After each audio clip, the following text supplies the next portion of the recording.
Right. Good afternoon, everybody, and a very warm welcome to our weekly Learn in Your Lunchtime webinar here at the Student Success Coach. It's a great privilege to have Chris on board with us today, and as well as Tracey in studio with us. And we're going to be talking about a very important topic of how to interview for technical or IT or software developer, architect sort of type of roles. I think I saw an article in the last couple of weeks. Amazon is hiring, I think, about 50,000 roles over the next couple of years, and a big portion of that is going to be technical. So hopefully those of you that are joining today do have a bit of a technical background, but even potentially that's something that you're thinking about getting into. Chris is a technical consultant and an expert in this area, so we'll be introducing him just now. I'll give him a chance to give us a little bit of his background, and then Tracey is a regular on the Student Success Coach webinars, and her and I have already put together a course about the generic aspects of interviews, and we've combined that with Chris's technical expertise, really to bring you a one-stop shop online learning experience so that you can get absolutely everything that you need in order to ace that technical interview. But in today's session, we're going to be taking your questions and covering some of the basics of how to interview for a technical role. But before we get there, those of you that are joining us today, please just do say hi in the chat. Tell us where you're from, which university, etc. And then, what are your specific questions, and we'll answer those as we go. All right, so let me just give my guests a chance to introduce themselves. And I think as Chris is new to this audience and this webinar, Chris, I'm going to hand over to you. Just give us a little bit of your background and your experience as a well-established online instructor, and then obviously also your technical background. Chris. Yeah, so I've been a software consultant for maybe 10 or so years now. Recently, I've also been teaching online a lot, so I teach both technical courses and psychology courses alongside working as a consultant. So I like to mix it up, do a lot of different things, and have fun. Fantastic, Chris. And I think, we're going to talk a bit about both of those areas of where expertise will focus on the technical aspects.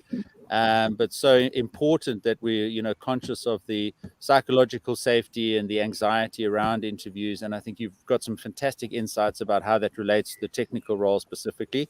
But if anybody is more generally interested in Chris's sort of psychological anxiety coaching services, we'll be putting those links into the chat during the course of this discussion. And I'm sure we'll dive into a couple of those topics. So Aniki, we got you up on the screen there. Happy to be here from University of Pretoria. I'm actually in the north of South Africa, out at Warmbaths, so not too far from Pretoria. So great to be out camping for a couple of days. Sue-Ann is from Central Johannesburg College. Glad to be tuned in. Sue-Ann, great to have you here as well. We've got Potchefstroom campus. That's great. Sol Plaiki here. And then Danny, IT teacher at Uplands College. Now, Danny, I think today is going to be absolutely interesting for you because you probably got a lot of students coming through, your training programs, teaching people the technical aspects, etc. And I think what's going to be really valuable is some of the tips that we'll be able to give you, which you can then pass on to your students about how they actually go on and take those technical skills into the marketplace. Because there's some very important things, no matter how good you are as a coder, if you can't get through that interview, if you can't sort of position yourself effectively, you're not actually going to be able to get into that role to add the value that you want to. So Danny, please, if you maybe want to get the ball rolling with a couple of the questions that you've got potentially on behalf of your students. What are your students asking you, and are they finding it tough to get through that interview stage? And are they finding it tough to get jobs or roles or vacancies, etc.? Danny, if you want to kick us off with some of the questions that we can put to Chris and Tracey just now. And then, of course, Tracey, our other guest today, a regular on the Student Success Coach. Tracey, over to you. Give us a little bit of background on yourself, please. I was going to say, Pete, nice life there. T-shirt, there's nature behind you. I'm sitting shivering in Cape Town. We're camping. Kids are putting up the tents. Absolutely. I could walk to the mountain and show you that, but let me let you enjoy your moment. I'm glad you're getting a break. You work so hard. And I really like today because the three of us complement each other really well in terms of the styles, our passions, and in terms of our areas of of knowledge and definitely our combined passion for working with young people. So a little about me. I've always mostly been in graduate recruitment, campus recruitment, spent a lot of time on the various campuses in Europe and South Africa, and more recently, I'm working as a career coach, doing a little bit of grad recruitment, but not too much. I'm focusing a lot more on helping grads to find jobs, and in fact, it will be super if you guys would continue to post where you're studying, what you're studying. It's always nice to know what year you're in. It's like out of curiosity, but it also helps us to tailor make our sort of answers and so on. And then this last week, I did a presentation to the Investec bursars.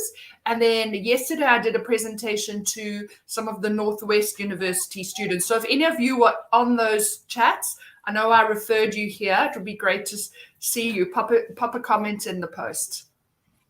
Okay. Fantastic. Thanks, Tracey. Wonderful.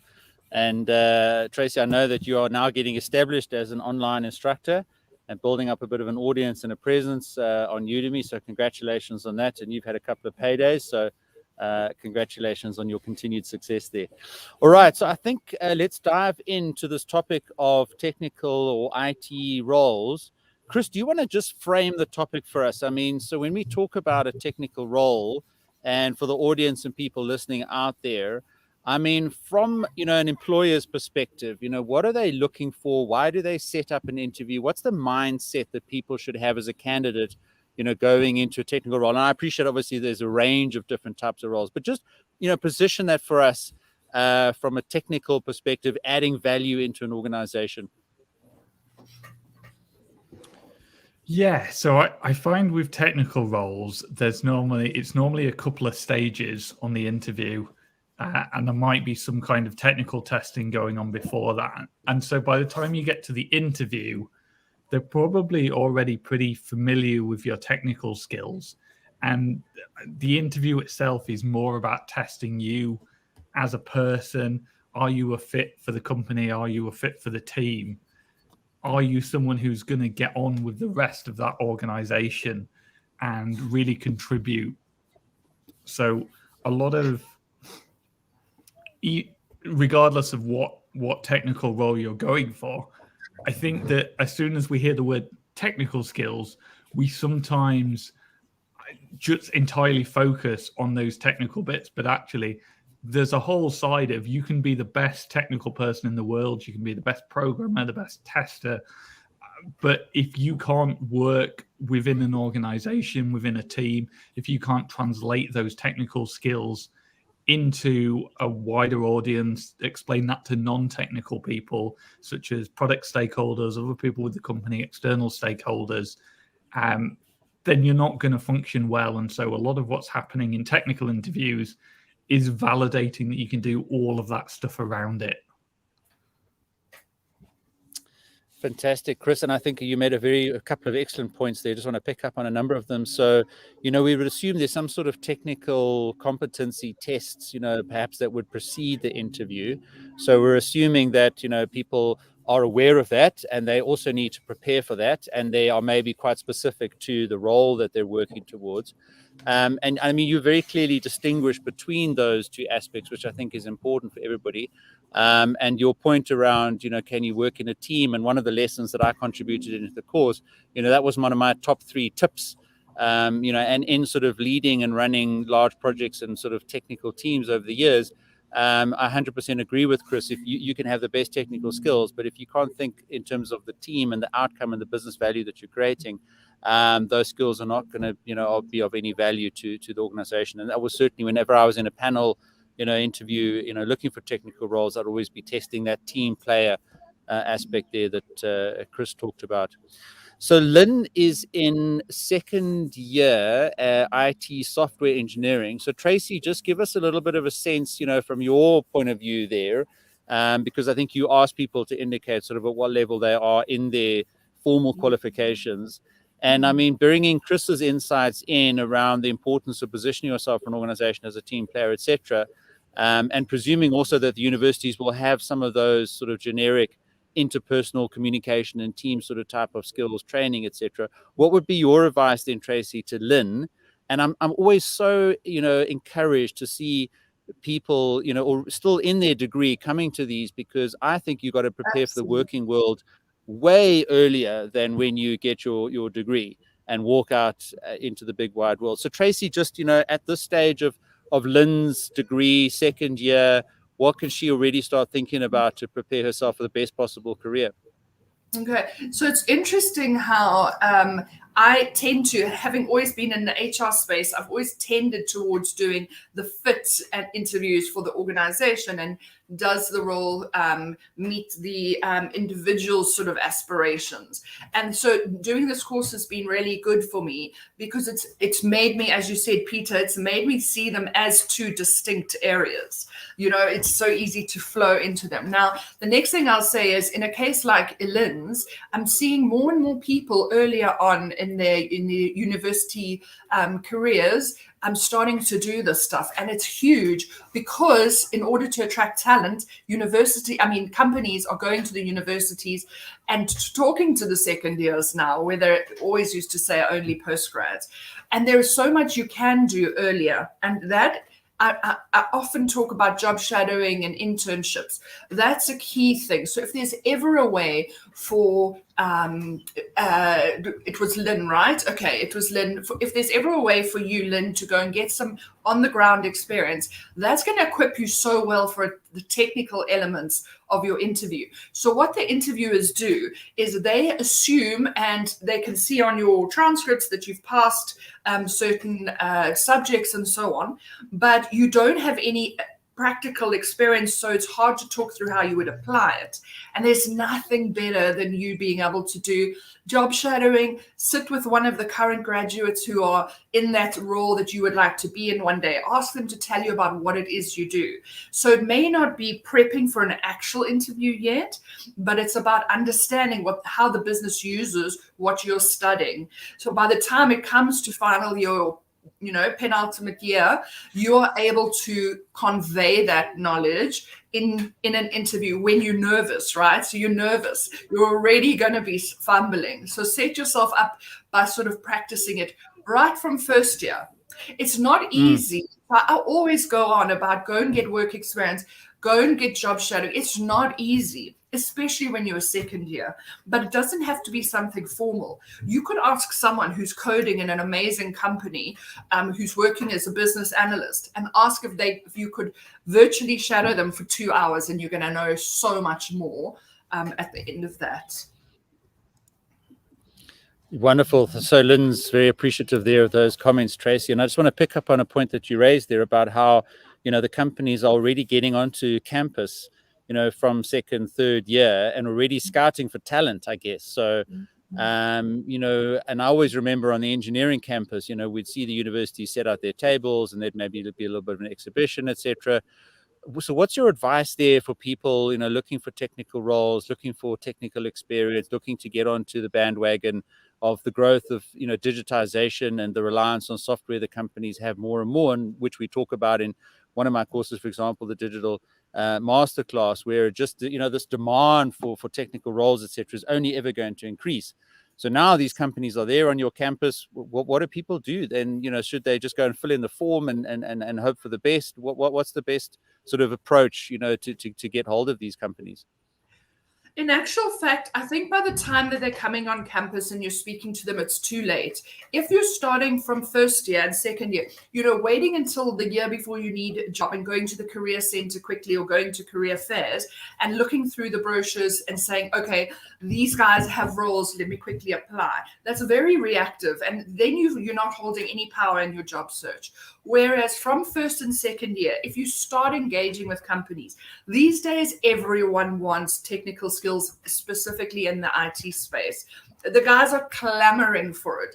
And they're even starting to burst the students earlier on. Or, for example, some of the small software development companies in Cape Town are always on campus at UCT, funding projects and bringing people on from the company there to judge certain, I don't know, I'm not an IT person, but they create some sort of systems, and they bring people, and they're actually reaching out to students to engage from then.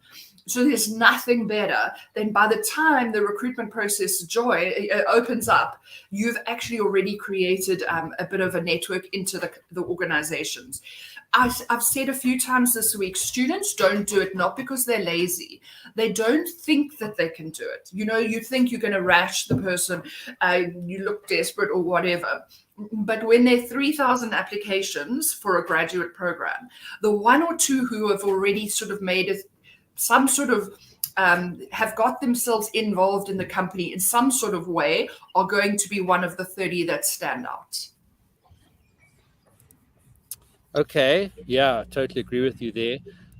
Chris, back to you.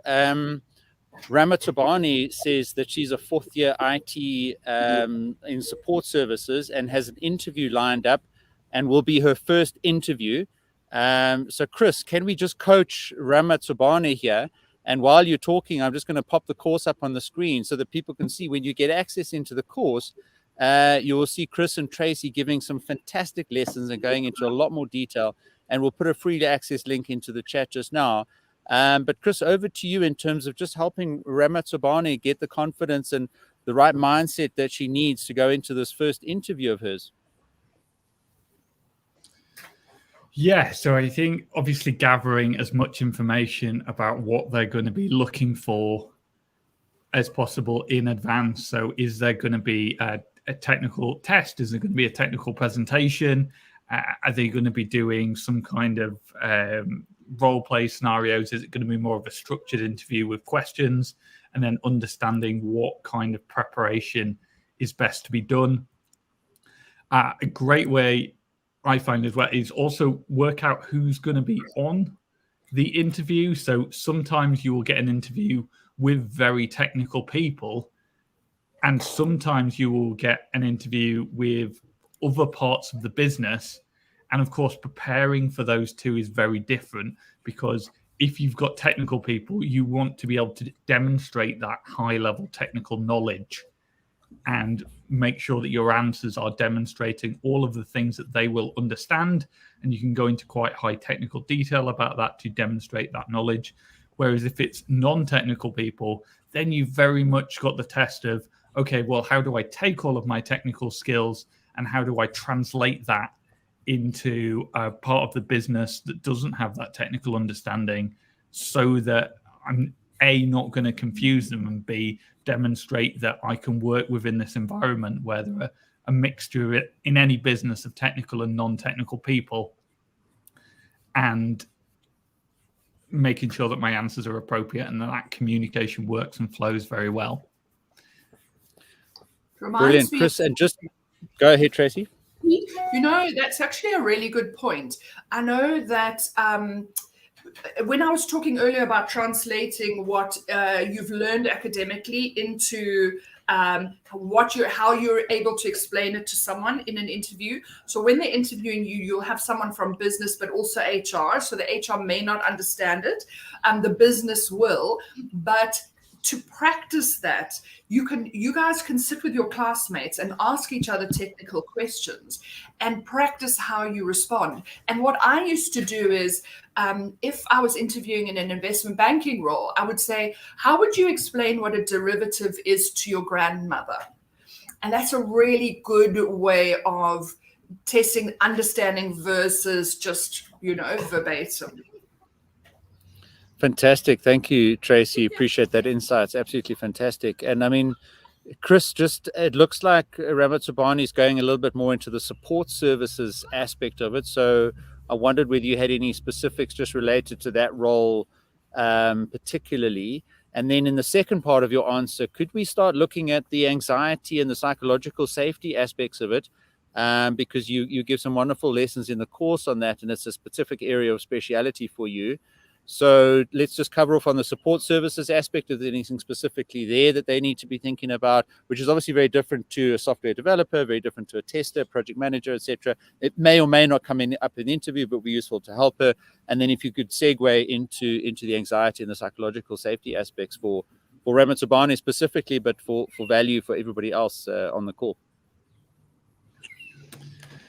Yeah, so I assume that with the support services, there's going to be that a wide range of customer base, and that you're gonna want to demonstrate a knowledge of being able to talk to a wide range of people and to be able to adapt how you're communicating based on how the conversation's going and their technical understanding. So I think doing a lot, as Tracey mentioned, doing a lot of kind of role plays and talking things through with your friends and having those imaginary conversations of providing that support to a range of people is going to be really useful for doing your preparation there.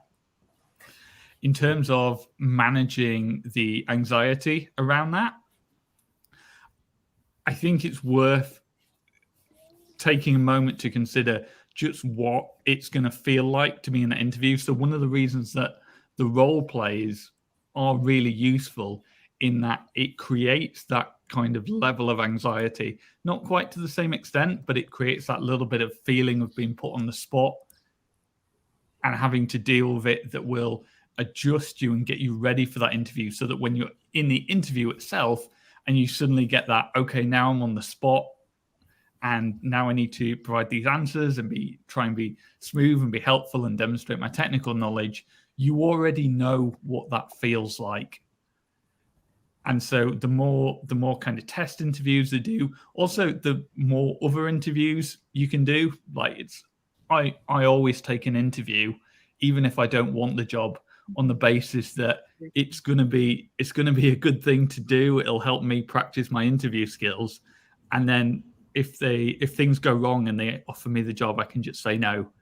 But just doing that skill and kind of almost physically preparing myself for, this is what an interview is going to feel like. I'm going to get that heart racing, that pounding in the chest.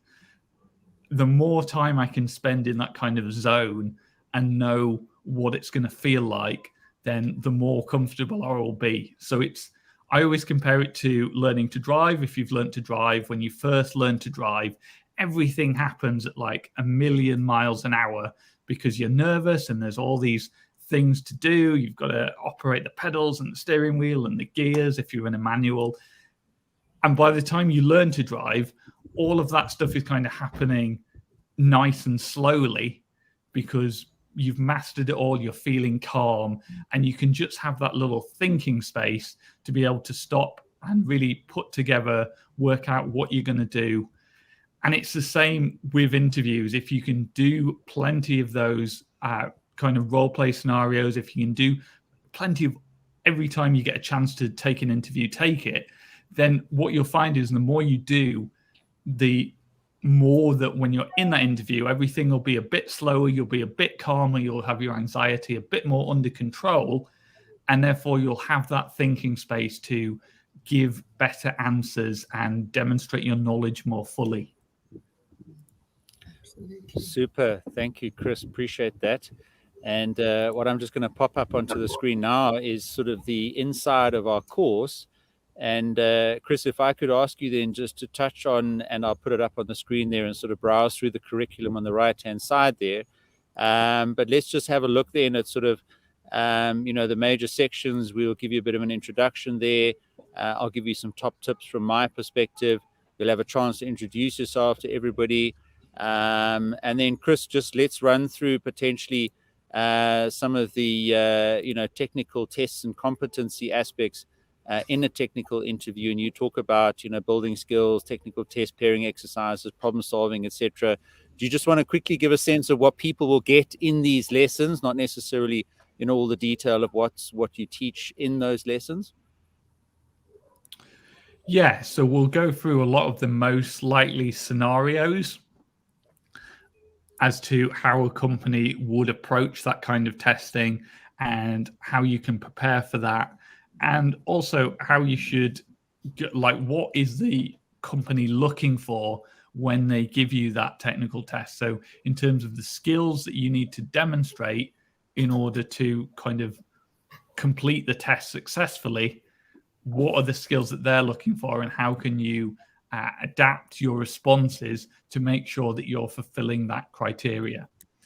So a great example for things like pairing exercises is they're not typically looking for the most highly complex solution. They're not looking for you to demonstrate that you're the world's most amazing programmer. If you're pairing on some kind of programming exercise, what they're looking for there is, can you communicate effectively with the person that you're pairing with to demonstrate that you can work together to produce better software?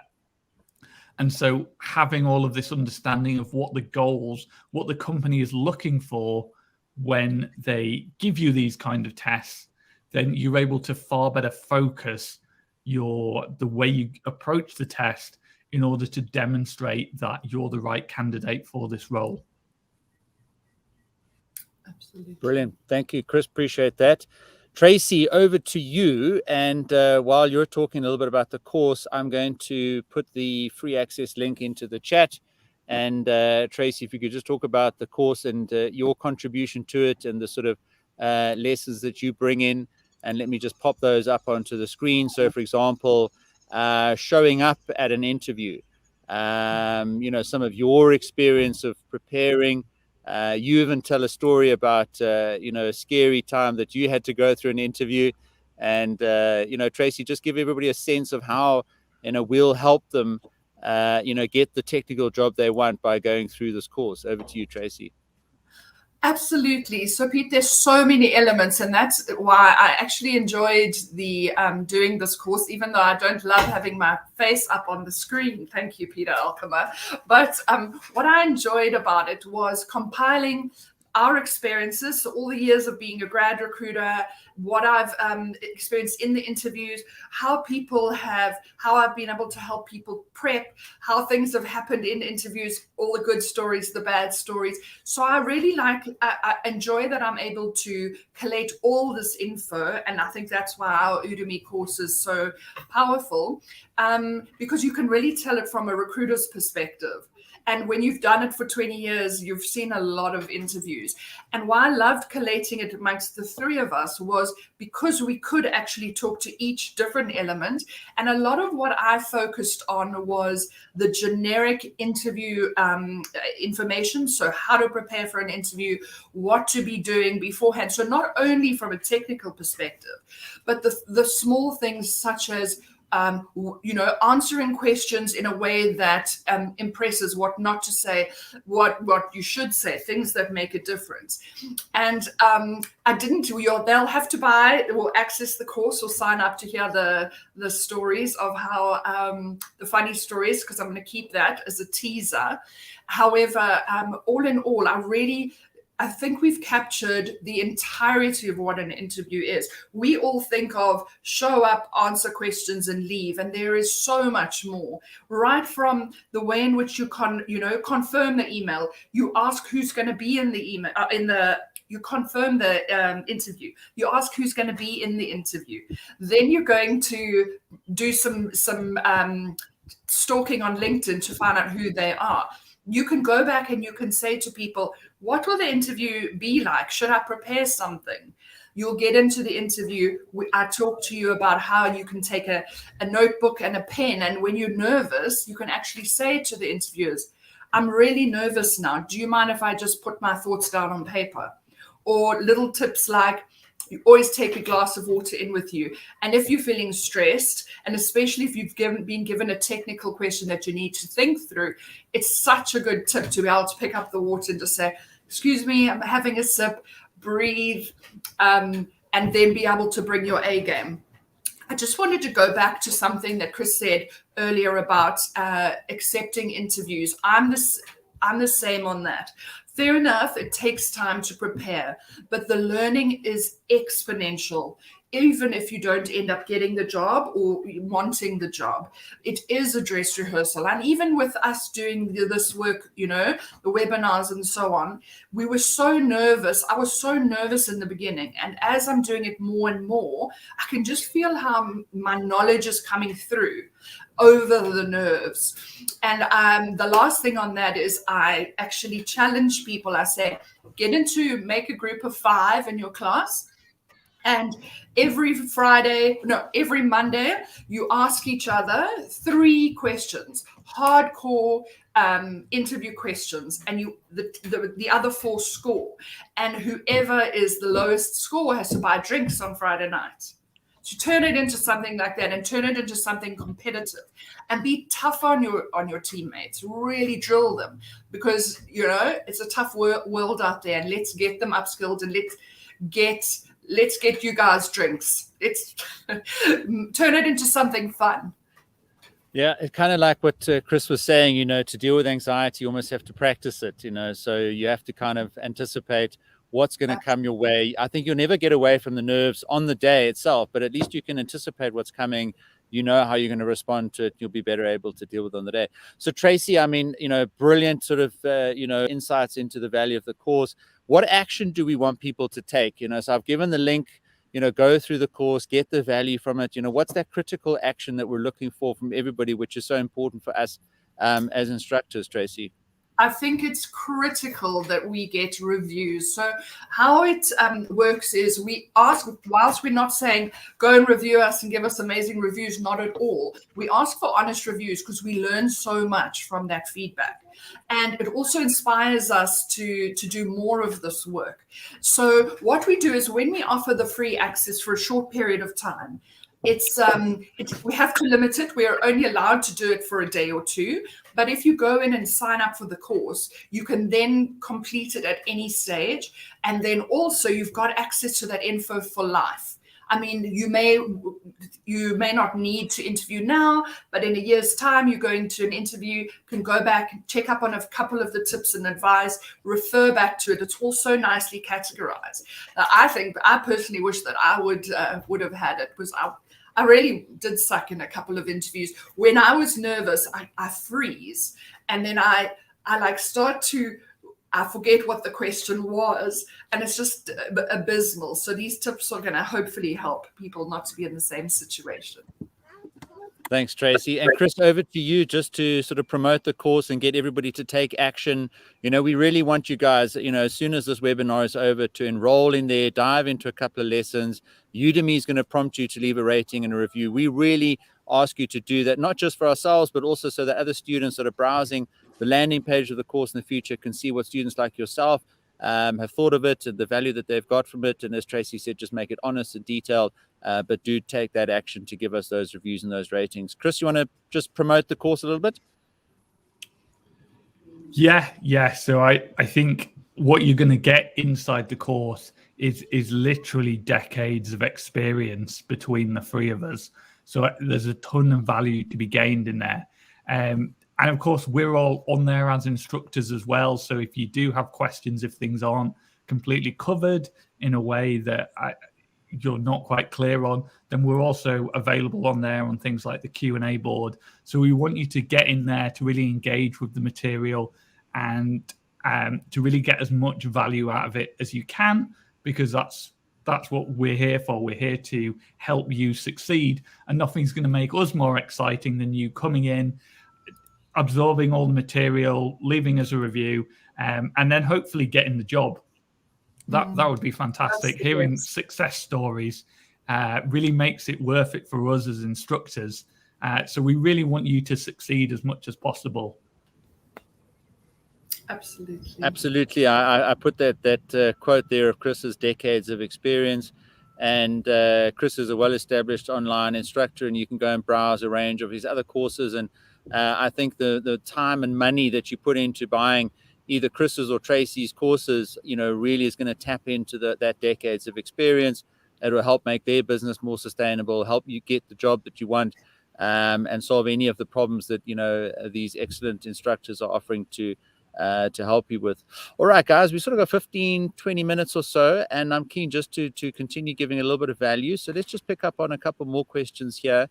Chris, what can people expect in terms of the level of education that people have, and whether they can expect tough technical questions based on that level of experience? And I think, as Tracey advises in the course, there's always the option of saying you'll get back to them after the interview or take a sip of water. It's not about trying to trick you, But Chris, from a technical experience of whatever level of education they're in, how do employers sort of approach that perspective?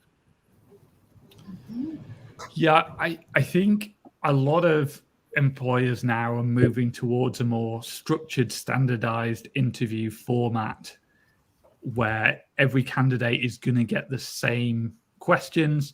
So you're not necessarily going to get different questions tailored to your level of education. But the good thing about that in some ways is that they then tend to make the questions not super tough. So there'll be a fairly base level. That doesn't mean that you can't bring a lot of technical knowledge. It means that you, as the candidate, almost kind of have that responsibility to bring that technical knowledge in. So you'll probably get quite a fairly basic question, and then you'll be able to bring in as much or as little technical information as you see fit based on who you've got in front of you in the interview. So what I would, in terms of things I would prepare, is I would try and have as many examples as possible. If you're still in education here, then we're talking about things like what projects have you worked on in terms of practical projects throughout your degree that you can bring in as examples to answer these kind of technical questions. So it's unlikely, I think, that they're going to be testing very specific technical knowledge. There'll be fairly broad questions. And if you can bring an example into that from your degree, then I think you will do well. So that would be my guess. Some companies may be different, but most of the time I think you'll find that they're fairly broad questions and they're looking for you to bring in scenarios and examples. 100%. Yeah, thanks, Chris. And Tracey, go for it. I'm sorry, we have so much info. I love that decades of experience thing. I feel like I could just give tips forever. So I was interviewing someone yesterday, and it was actually it was a finance role, but the interviewer would ask the question, and then the candidate would answer it. And if the candidate had stopped there, it would have been very routine. But she always gave an example. It was so impactful. Whether or not she had said, okay, I hadn't thought of that, that's really interesting. Or if she had said, yes, in actual fact, I've done this at a certain time and this is what I found. Or another time I did this and it really didn't work. What do you think? It was so engaging. It's the fastest interview process I've ever gone through in 20 years. The interviewer interviewed her in the morning. The CEO saw her at 4:00 that day, and by 6:30 last night, she had the offer. She was that impressive. I thought, I was reflecting on it afterwards, and it really was scenarios. So you can say you've done stuff, but when you give a scenario, whether technical or interpersonal or team or whatever, it just brings it to life. And Tracey, just to build on that point that you made there and what Chris sort of raised about, perhaps project work that you've done if you're still at university and you haven't got experience actually in the working world. My memory of that from an engineering student perspective was that the lecturers and the supervisors were almost always trying to stimulate that team environment that you would typically be going into in the working world. And it never really made sense for me until I went into the working world and I looked back on my university experience and I realized, okay, that's what they were trying to test. And that's what they were trying to get us to be good at. And it brings back Chris's comment around teamwork earlier as well. So I think, Tracey, your point around, really always emphasizing the examples is then to those of you that are still at varsity, in your team projects, and if you're doing coding, etc., you'll be building a product and working on different pieces of it, etc. Those are the examples that you can talk about. That's the best and closest that you've got to the practical working experience that you'd have in the real life. So I think a gold tip there from Chris around bringing in the practicalities of what you've been doing, and then Tracey being very specific in terms of the examples that you talk about in the interview. Tracey, you want to pick up on Angel's question there? Yes, I love this question because, and there's such a nice story behind it, because I was once sitting in the FNB building in town and we were interviewing developers, and there was this amazing young lady called Angel, and she was the candidate. And I felt so sorry for her at the time, because up until then, when I'd been in interviews for IT or comp sci, they would say things like describe inheritance and so on, these terms. But these guys gave her a whiteboard marker, and we had a glass table. And they said, here's a string of code, fix this one element of it that doesn't, or code this, go write it up. And I thought, this poor young lady. But in actual fact, it was such a great chance for her to show her abilities rather than just say them. And she got the job, and she went on to do really well. So Angel, I had to acknowledge you, because that's a very good example from a namesake. Wonderful. And just some feedback from the audience. Ramatsubani says, thank you very much for the role play advice. We'll definitely get into it. Oratile, BSc Data Science. How important are side projects? So it sounds like, just what we've been talking about. But Chris, I guess data science is in that broad bucket of technical roles. Your perspective on the data science specific aspects of side projects and examples to be successful in interviews? Yeah, it was something I was thinking about when we were talking about how do we bring in some experience if we've never really been in the working world. Well, if we're involved in things like open source projects or things like I've got an app in both of the app stores. Don't really use it, don't care about it, but it's a great talking point when I'm going and pitching to clients that I can casually mention, I've got this app in the app store. And what these kind of projects give us is two things. One, it gives us some practical experience, even though we haven't necessarily been in the working world. So it's something else to draw in some examples on of where we've faced challenges as part of working these side projects. And two, it also demonstrates a real passion. It's not that we're just there killing 3 or 4 years doing a degree because we think that it's going to be a good career, but it shows that we're really passionate about this and care about this and really interested in this. And so companies are going to respond really well to that as well, because they can see that not only does someone have that academic experience, but they also are interested enough in it that they're doing outside learning, and that we have then more examples to bring in to our interview answers. Okay, so Chris, can you talk a little bit about, and again, we mentioned at the beginning, you've got a special area of expertise, in anxiety coaching and related aspects, but can you then just talk about the app that you built as an example of a side project or building credibility and authority that you can talk about in an interview, but then secondly, also the app itself, which I've downloaded onto my phone, and that you can then use to achieve greater mindfulness if you perhaps do have anxiety, or even on the day or in preparation for an interview. So Chris, back to you. Yeah, so it is just a simple mindfulness for anxiety app that gives you some 10-minute practices. You just download it, hit them, and you get to listen to my voice for 10 minutes, helping you practice your mindfulness skills. I'm a big fan of mindfulness. I think that it's really useful for controlling anxiety, because it kind of gives you a very different approach to maybe how traditional psychotherapy would approach it, and very accessible to do at home. You can do 10 minutes of mindfulness practice every day, and it's easy to do, and you can just follow it through. I'm busy downloading it as we speak. I was thinking, that looks really good. Absolutely. Okay, Chris and Tracey, I think we've had an absolutely fantastic discussion. Let me just sort of wrap up a couple of thoughts from my perspective. And my role in sort of interviewing for technical positions over the years has been sort of, as I said, a little bit sort of more from a consulting or project management, or, even for the few years that I was a CIO in one part of our business here in South Africa at FNB. And I mentioned earlier, and there's a lesson in the course on my 3 top tips for acing your technical interview. The one was to emphasize your ability to work in a team, because that's ultimately how value is created in businesses. You very, very rarely work as an individual specialist. There are definitely those roles, but certainly in the earlier stages of your careers, that aspect is going to be crucially important for you to demonstrate and talk about with examples in your interview.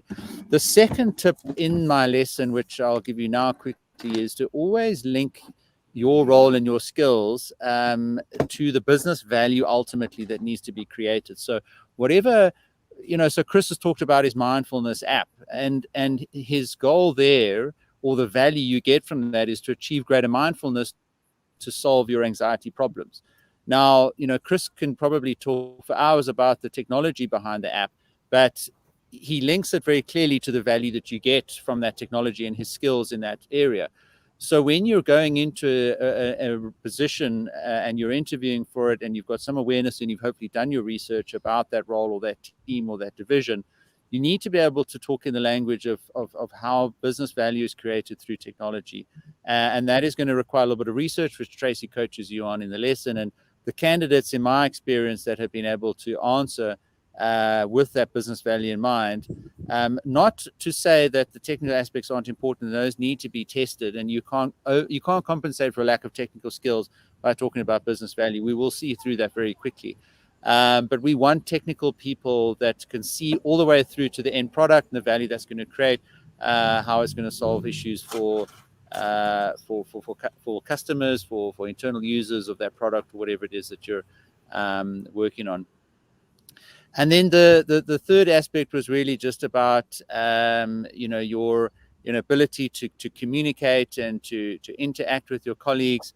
And Chris has spoken about the anxiety aspects, and a lot of what creates anxiety inside an organization is lack of trust between team members, inability to communicate, etc.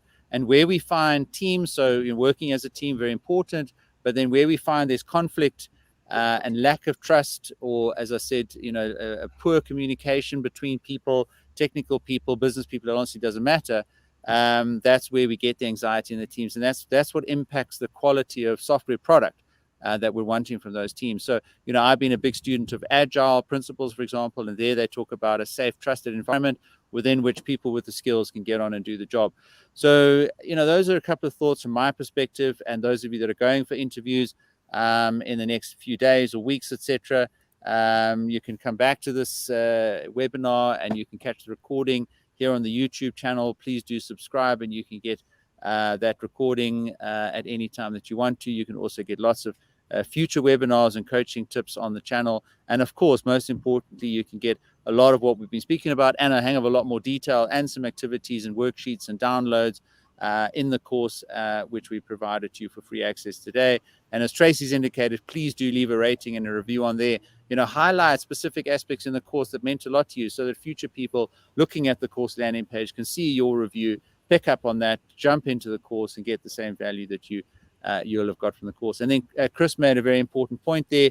When you've gone out and taken action and you've achieved your goal as a result of the course, or hopefully it was a contributor to your success, you'll be able to come back and update your introduction in the course with those additional comments. So, when you go into the course, there's a Q&A tab, and you'll be able to go in there and introduce yourself. So please do that. Engage with the rest of the students. Let everybody else know who you are and what you're trying to achieve with the course. But then in the future, once you've achieved your goals, you've been through an interview, come back in and talk about what you've achieved. And that will just encourage other students and people going through a similar process. And they'll be inspired that, they can achieve the same as you have. So we look forward to seeing you in the course. As Chris also mentioned, we're all accessible through the Udemy platform. You can message us, you can get in touch with us, you can leave comments there, as I've mentioned, and we'll be sure to look out for those and to respond to you and to help you on your journey. So I'm going to just ask Tracey and Chris to give sort of final thoughts on this aspect of interviewing for technical role, and then just to give you some final words of inspiration and encouragement as we all go off onto our Friday afternoon, which, as you can see behind me, for me is going to consist of a little bit of relaxation. But Chris, over to you first, and then Tracey to finish off with us. Thank you, Chris. Yeah, so I think, as we've all emphasized here, a lot of what they're doing in technical interviews is not necessarily testing whether you're the most highly technical person ever. It's whether you have a baseline of technical skills that can then work within that organization, can work within a team, can communicate to non-technical people. A lot of that, working on those skills, will serve you at least as well, probably better, than just spending hours and hours and hours getting really fine-grained on your technical skills, because you can be the best programmer, the best data scientist, the best tester in the world, but if you can't work within an organization, then you're not going to put much value into that company. And so really focusing on making those skills work within a company environment will serve you really well. Absolutely. Super. Thanks, Chris. Tracey. You know, guys, when you're going to an interview, don't feel bad to ask what the interview is going to be. Don't feel bad to say, what is the format of the interview? Is there something specific I can prepare? Don't be so grateful to have the interview that you just say, yes, I'll be there. People are expecting that and they'll want to help you. And then the other thing is, no matter whether or not it's going to be a technical interview, if there's any piece of advice I can give you in closing, it's to practice what we refer to as an elevator pitch that you can kick off your interviews with. So think of yourself in 3 minutes. The interviewer may or may not have seen your CV. And even if they have, they may have missed things. So think of how you would describe yourself in 3 minutes in a really impactful way. And whether or not the interviewers ask you to do a summary of your background, if you get the opportunity to start, you can always say, how would you like me to talk through my background? It's a very empowering or powerful thing to do. From then on, the interviewers will they will guide you towards your fit, aspiration, interpersonal, team, company questions, and they'll go into more technical questions. And my last thing to say in terms of the technical is that they've got your transcripts, they've seen you pass the degree. So as Chris said, think of ways in which you can demonstrate that. I reckon you've got the job by then. Super, guys. Thank you very much for sharing your decades of experience with everybody today. Danny, thank you for the feedback there, that this has been a wonderful webinar. I certainly enjoyed it myself and continually learn from experts like Tracey and Chris as we seek to bring those types of people into this community and make them available to you all in these types of sessions. I did put a couple of other links in the chat. One is to please join our Facebook group, and you'll get all the resources from today's webinar there in the Facebook group. And you'll also get lots of daily interaction as people are able to post in there and provide updates and inputs. And it's a safe space. Talking about anxiety again, a lot of people come there when they've got, some challenges and they need to build their sort of psychological confidence again. And we really do that. We encourage you and we help you. And there's lots of input that Tracey and other people provide into their Facebook groups. Other action is please do subscribe on the YouTube channel. You'll get access to this recording and future webinars.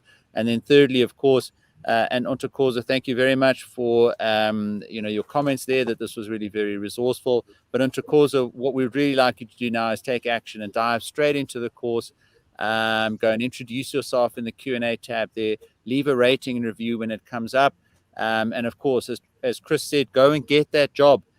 You can do it. You're all a fantastic, amazing bunch of people. We're absolutely 100% convinced that each and every one of you has got the opportunity in sight and can take it with both hands. And the very fact that you are here today means you're out there looking for information, looking to improve yourselves, looking to be successful. So for myself, Chris, and Tracey, yes, or Atila, absolutely. Thank you to Chris and Tracey. This was absolutely very helpful. Ramatsabani, we had a good chat with you there about your interview coming up. So I think if I recall correctly, you said you've got your first interview coming up in the next week or so. So both in the course and in the Facebook group potentially. Please do keep us updated on that. And also, let me just mention that, as I have shared previously, you guys can get in touch with Chris on his blog and a couple of other pages there, which I have shared. But what I'm also going to do very quickly is just to pop Tracey's details in the chat there as well, because Ramatsubani, one thing that Tracey does quite a lot of is actually mock interviews. So Chris was talking earlier about, practicing. So you might want to contact Tracey and invest, in an hour's consultation with her. That money you will get a return on investment in when you're successful in your career. So maybe contact Tracey if you want Ramatsubani and do a mock interview, and she'll be able to help you with that. So Ramatsubani, fantastic. Thank you. Glad you're going to take action. From myself, Chris, Tracey, guys, have a super weekend. Good luck. Take the course. Go out there and do your best. Thank you. See you next week. Bye. Cheers, everyone.